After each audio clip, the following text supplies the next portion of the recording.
Bienvenidos, esta es Electrónica Pública. Este es el tercer capítulo, vamos a hablar de algunos de los componentes electrónicos que vamos a estar utilizando en los sencillos proyectos que vamos a hacer.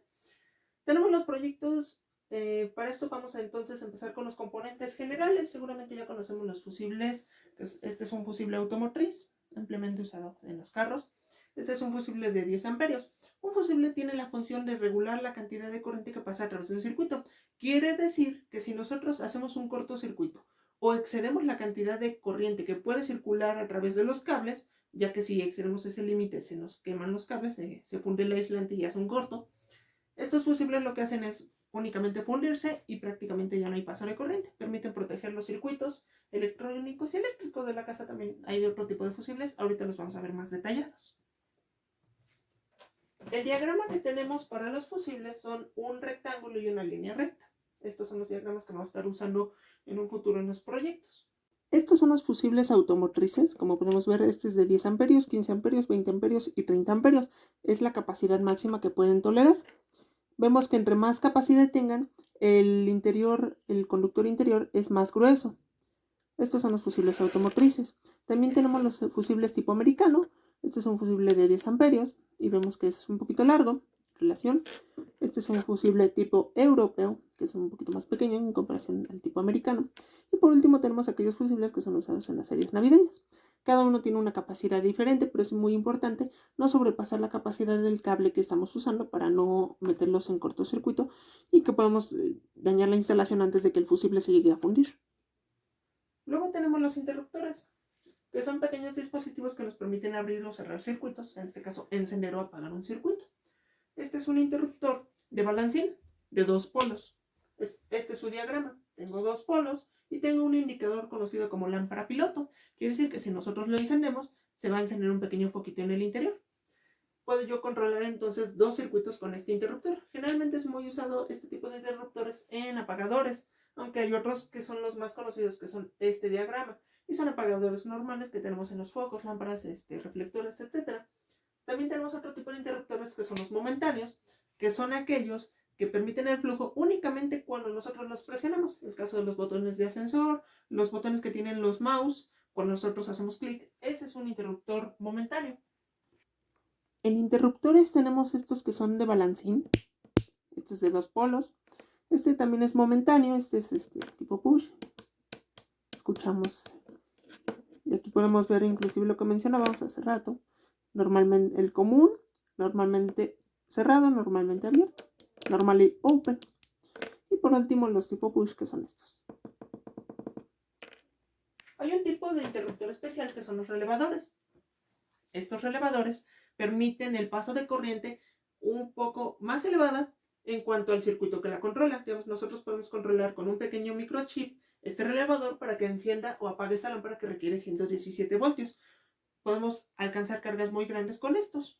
Estos consisten de una pequeña bobina que tenemos aquí y un circuito o 3 contactos. Esto quiere decir que nosotros podemos manipular 2 circuitos. Uno que es el normalmente cerrado y uno que es el normalmente abierto y obviamente su contacto de común. Si la bobina está desenergizada, lo que va a hacer es que se va a mantener la conexión cerrada en la terminante normalmente cerrada. Si nosotros energizamos la bobina, se va a cambiar esta conexión a esta, que ahora se va a cerrar el circuito de normalmente abierto. Esto pasa porque la bobina está compuesta por un montón de cobre enrollado, cobre esmaltado para no haber cortocircuitos. Están enrollado en un núcleo de acero. Este núcleo, si nosotros le aplicamos un voltaje a esta bobina, se genera un campo magnético, haciendo que la aguja se conecte al circuito. Se abre, se cierra el circuito. Este es un relevador con bobina de 24 voltios que podemos ver aquí impreso en la parte de arriba. Vemos el símbolo de la bobina y tenemos 24 voltios. Igualmente este es de mayor capacidad, este tolera hasta 15 amperios. Mientras que este pequeño relevador funciona a 5 voltios. En la parte de abajo vemos que dice 5 voltios DC y tolera una corriente de hasta 10 amperios. Y vemos que este sí trae el normalmente cerrado, normalmente abierto. Sus conexiones en las partes de abajo son este pin y este pin de este extremo son la alimentación de la bobina. Este pin del centro es el común y este pin es el normalmente abierto y normalmente cerrado. Bueno, llegan a ser invertidos así, ya viéndolo bien. Entonces, lo importante es checar el número de parte para así averiguar las conexiones internas cómo están hechas, buscando la hoja de datos en internet. Luego vamos con los componentes pasivos. Tenemos los capacitores, que son pequeños dispositivos que nos permiten almacenar cargas. Este es un capacitor electrolítico porque tiene una polaridad. Si nosotros no respetamos la polaridad, nos va a explotar. Este es un capacitor no polarizado, ahorita también los vemos. Estos permiten regular pequeñas interferencias, ya que almacenan cargas. Permite regular pequeñas interferencias en un voltaje y dejarlo relativamente más estable. Para los capacitores tenemos estos que son los electrolíticos. Este es de 1200 microfaradios a 250 voltios. Es el valor máximo que le podemos aplicar de voltaje. Esta es su capacitancia. Este también es polarizado, es pequeño. Viene su marca aquí de que este es el negativo, esta patita. Entonces tenemos que respetar su polaridad. Y están estos que no son polarizados. Este es de película y este también. Estos generalmente vienen sellados en epoxi. Su capacitancia también viene impresa. Y por último tenemos los tipo lenteja, que también no son polarizados. Y viene impreso un código, un número 104, 103, que buscando en internet podemos saber su capacitancia. Luego vienen lo que son las resistencias. Hay variedad de tipos de resistencias. Están las resistencias fijas y las resistencias variables. Las resistencias fijas tenemos de varias capacidades. Esta es una resistencia aproximadamente de medio watt, 1 watt. Son ya de cerámica porque necesitan disipar mucho calor. Luego tenemos estas que son pequeñas resistencias de 1/4 de watt. Ahorita las vemos cómo leerlas. Y por último tenemos los potenciómetros, que nos permiten variar una resistencia. Y bueno, aquí está la simbología. Esta es una resistencia normal y esta es una resistencia variable o potenciómetro. Tiene la característica es que tiene una flechita adicional. Estas son las resistencias. Para este tipo de resistencias, a continuación vemos la tabla de colores que nos indican qué resistencia tiene un componente como estos. Por ejemplo, mediante esos colores podemos saber que esta resistencia es de 150 ohms, mientras que esta es de 4.7 mega ohms.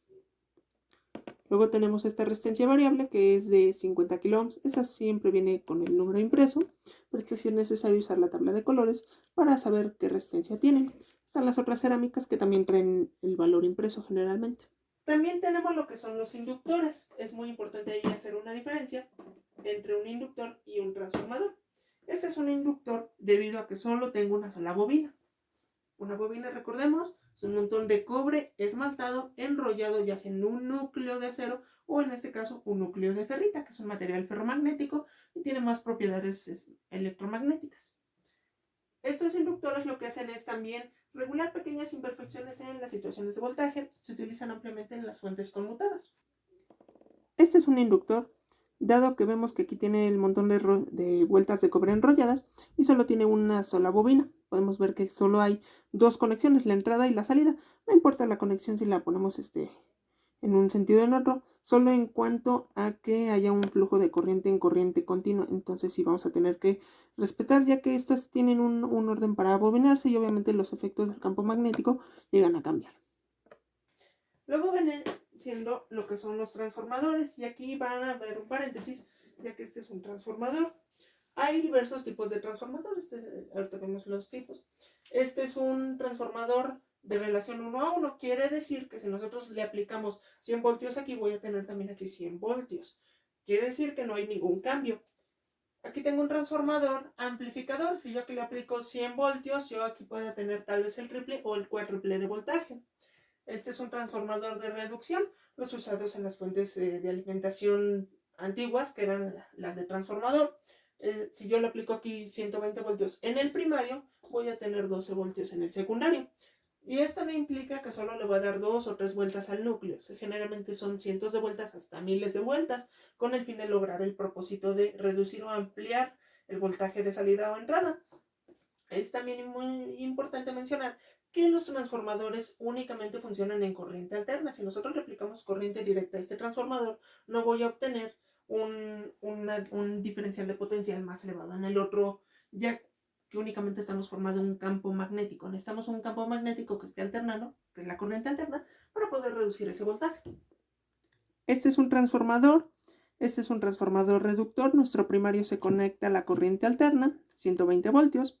y su secundario tenemos que es estos 3 cables y tenemos una salida de 12 voltios a un máximo de 500 miliamperios que nos puede suministrar.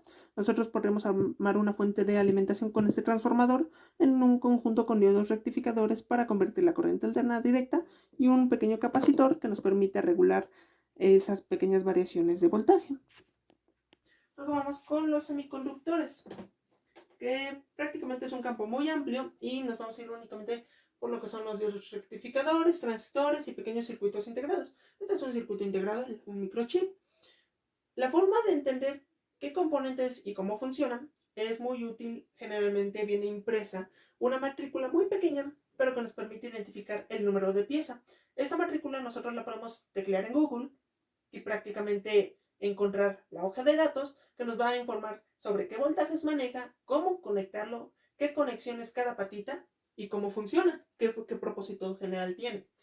Vemos en los semiconductores, entonces están los microchips, están aquellos transistores. Este puede ser un transistor, puede ser también un regulador de voltaje. Es necesario identificar la matrícula para eso. Y bueno, aquí tenemos entonces los diodos rectificadores, que son parte muy importante de este campo, que están formados de silicio. Estos diodos rectificadores lo que hacen es permitir el flujo de la corriente en un solo sentido. Quiere decir que si nosotros por accidente conectamos un circuito al revés, no va a pasar mayor problema, porque el diodo lo va a proteger siempre y cuando esté correctamente instalado. También tenemos los transistores. Este es un transistor NPN, nos permite como un relevador activar o desactivar cargas un poquito más elevadas o de mayor consumo de amperaje cuando un microcontrolador es muy pequeño. Estos son los diodos rectificadores. La diferencia es que nosotros vamos a encontrar el negativo o el cátodo donde está la línea marcada. En este pequeño diodo ya no se llega a notar mucho. No, ya no se nota mucho, pero el cátodo está de este lado. Y todos vienen impresos con un código, entonces la hoja de datos es muy útil en estos casos, para saber qué voltaje máximo podemos pasar a través de estos y qué amperaje. Estos son dos tipos de encapsulados. Este es el transistor TIP 120, que es un transistor NPN, y este es el BC557, que es un transistor PNP. Cambia su configuración. La hoja de datos nos ayuda mucho, pero no hay que confundirnos, porque este también tiene forma de transistor. Sin embargo, este es un regulador, el L7805, que es un regulador positivo de 5 voltios. Tenemos también el diodo LED, que es el que vamos a estar trabajando demasiado, y es este. Este es un tipo de semiconductor que permite el flujo de la corriente en un solo sentido. Quiere decir que solo va a conducir la corriente si lo conectamos correctamente. Este funciona a 3.2 voltios aproximadamente. Se le tiene que hacer el cálculo de una resistencia, lo vamos a ver en el próximo video, de cómo es el cálculo para que este funcione apropiadamente. Y su función es emitir luz. Hay de diversos colores, diversas formas, tamaños y todo. Ahora llegamos a la parte muy interesante, que son los diodos LED y que a muchos les gustan. Estos son pequeños diodos emisores, necesitan un voltaje de 3.2 voltios y funcionan generalmente a 20 miliamperios como máximo. Entonces es necesario diseñarles o conectarles una resistencia para poder evitar que se nos lleguen a quemar. Por ejemplo, aquí tenemos este es un diodo color rojo. Entonces hay en diversas formas, tamaños y colores. Inclusive tenemos este que es un LED bicolor. Este es un LED bicolor con anodo común. Prende rojo en una partita y prende verde. En este tipo de LEDs, y hay otros que son los RGB que tienen 3 LEDs en uno. Hay diversos tipos de LED y obviamente aquí entra una selección muy importante que son los componentes THT, que son como estos que traen patitas largas. Estos son componentes SMD. Este es un LED de RGB, como podemos ver, ya que tiene un color rojo, color verde y color azul. Después vamos a experimentar con estos LEDs. De ahí nos vamos a ir a los displays. Hay displays tipo LED que son como estos, los displays. Este es un display alfanumérico, quiero decir que podemos poner letras, números. Mientras que hay otro tipo de displays que son únicamente numéricos. Están compuestos de pequeños LEDs incrustados en cada uno de los segmentos y que dependiendo de las conexiones que nosotros realicemos, vamos a poder encender cada uno de esos segmentos. Este de aquí y este de acá son displays de 7 segmentos. Los encontramos en diferentes variables de colores, tamaños y qué tipo de letras pueden mostrar. Por ejemplo, este es un display alfanumérico, pero podemos ver que ya que son muchos segmentos, muchos pequeños LEDs, requieren muchas conexiones cada uno de estos. Vamos a ver uno en funcionamiento. Por ejemplo, aquí tenemos varios displays que son manejados ya por un microcontrolador para evitar tantas conexiones necesarias. También tenemos los displays LCD, que son estos pequeños, hay otros más grandes, hay algunos que son gráficos, hay otros que son alfanuméricos. Este es un display alfanumérico de 8 caracteres por 2 líneas. No hay un símbolo específico porque llega a cambiar de display a display. Usted utiliza una comunicación ya serial, entonces ya son de los últimos proyectos que va a estar viendo. Luego tenemos los displays LCD. Este es un display de 8 por 2 líneas, 8 caracteres por 2 líneas. Este es un display de 20 por 4.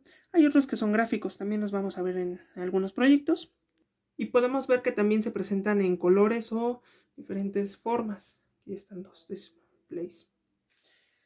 Y por último tenemos los displays OLED, que son otro tipo de tecnología muy similar a esta, nada más que hay muchas modificaciones en cuanto a su diseño. Este es un display de cristal líquido, mientras que el OLED ya utiliza pequeños LEDs orgánicos incrustados. Por último tenemos los otros componentes generales. En este caso tenemos el buzzer, que es prácticamente un pequeño dispositivo que permite la emisión de tonos. Es como una pequeña bocina. Algunos son de tono constante, digamos que si nosotros les aplicamos voltaje empiezan a sonar, y otros requieren una frecuencia específica para poder sonar. Este es un disco de tono constante, respetando la polaridad lo conecto y emite un tono fuerte. Hay otros que requieren una pequeña frecuencia para poder trabajar, para poder emitir un tono. Y luego tenemos la protoboard, que es uno de los elementos muy importantes que vamos a estar utilizando. Esta nos permite hacer diversos prototipos. Su funcionamiento se basa en conectar los pequeños componentes a sus conexiones y así ir conectando diversos cables o conexiones de cobre para hacer un circuito. Esto nos permite simular infinidad de circuitos que nosotros podemos hacer, podemos modificarlos, y en cuanto ya tengamos un circuito que nosotros deseemos replicar y tenerlo ya instalado o hacerlo funcionar en algún entorno, entonces podemos recurrir al método de soldadura para conectarlo definitivamente y tenerlo ya funcionando. Esto nos permite hacer prototipos y modificarlos en cuanto encontremos algún error de diseño o simplemente que el circuito no funcione. Por último, esta es la protoboard. Podemos ver que tiene muchas perforaciones. La vamos a manejar en el próximo video con un pequeño LED y cómo hacer un circuito sencillo con un integrado NE555, que es un temporizador. Y bueno, aquí están algunos de los componentes electrónicos más importantes y los que vamos a estar utilizando frecuentemente. Muchas gracias.